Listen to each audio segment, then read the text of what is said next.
සියලුම ගෞරවයත් මහිමයත් ප්‍රශංසාවත් ත්‍රිඑක දෙවියන් වහන්සේටම පමණක් දෙමින් අදත් සන්ධ්‍යා මෙනෙහි කිරීම සමග එක්සිත් වෙමු.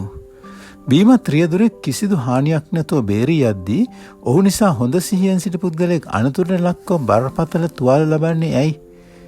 යහපත් පුද්ගලයන් දුක් විඳින විට අයහපත් පුද්ගලයන් සැප විඳින්නේ ඇයි? අපගේ ජීවිතයේ කාරණාවලින් අප ව්‍යාකුල වී දෙවියන් වහන්සේ අප දෙස නොබලන්නේ ඇයි කියා කීවරක් නම් අප මොරගසා ඇතිද? ශුද්ධ බයිබලයේ පරණ ගිවිසුම් කාලයේ සිටි අනාගත වක්තෘවරයෙක් වුණු හබක්කුක්ද මේ ප්‍රශ්නයෙන්ම පීඩා වින්දා. ඔහු හබක්කුක් 1-4 දක්වා පදවලට අනුව යූදාහි නපුරසා අසාධාරණය ඉහවහා ගොස් තිබූ පීඩාකාරී තත්ත්වයන් දුටු විටයි. ඔහුගේ ව්‍යාකුලතාවය නිසා එම තත්ත්වය නිවැරදි කිරීමට දෙවියන් වහන්සේ ක්‍රියා නොකරන්නේ ඇයිදැයි ඇසීමට ඔහු පෙළඹුණා. දෙවියන් වහන්සේ ඊට දුන් පිළිතුර අප පුදුමයට පත් කරනවා. උන්වහන්සේ කිව්වේ යූදා නිවැරදි කිරීමට කල්දිවරු පාවිච්චි කරන බවයි. 7 වෙනි පදයට අනුව කල්දිවරු ක්‍රූරත්වයට ප්‍රසිද්ධ වුණු සෙනගකුයි. 9 වෙනි පදයට අනුව ඔවුන් ප්‍රචණ්ඩත්වයට නැඹුරු අය වුණා. 10-11 වෙනි පදවලට අනුව ඔවුන් නමස්කාර කළේ ඔවුන්ගේ හමුදා බලයටත් ව්‍යාජ දෙවිවරුන්ටත් පමණයි. දෙවියන් වහන්සේගේ මාර්ග අපට නොතේරෙන අවස්ථාවලදී අප කළ යුත්තේ උන්වහන්සේගේ වෙනස් නොවන චරිතය විශ්වාස කිරීමයි. හබක්කුක් කළෙත් එයමයි.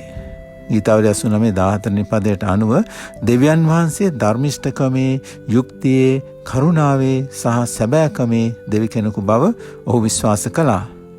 නමුත් ඒ සිද්ධියේදී ඔහු තම වාතාවරණයන් තුළ සිටමින් දෙවියන් වහන්සේගේ චරිතය දෙස බැලීම වෙනුවට දෙවියන් වහන්සේගේ චරිත ව්‍යුහය තුළින් ඔහුගේ වාතාවරණයන් දෙස බැලීමට ඉගෙන ගත්තා. හබක්කුක් 3:19 වෙනි පදයේ ඔහු අවසන් කළේ ස්වාමියෝ යෙහෝවා වහන්සේ මාගේ බලය, උන්වහන්සේ මාගේ පාද මුවදෙනුන්ගේ පාදවලට සමාන කොට මාගේ උසස් ස්ථාන පිට යන්ට සලස්වන සේක යනුවෙන් පවසමිනුයි. අපි මෙනෙහි කරමු.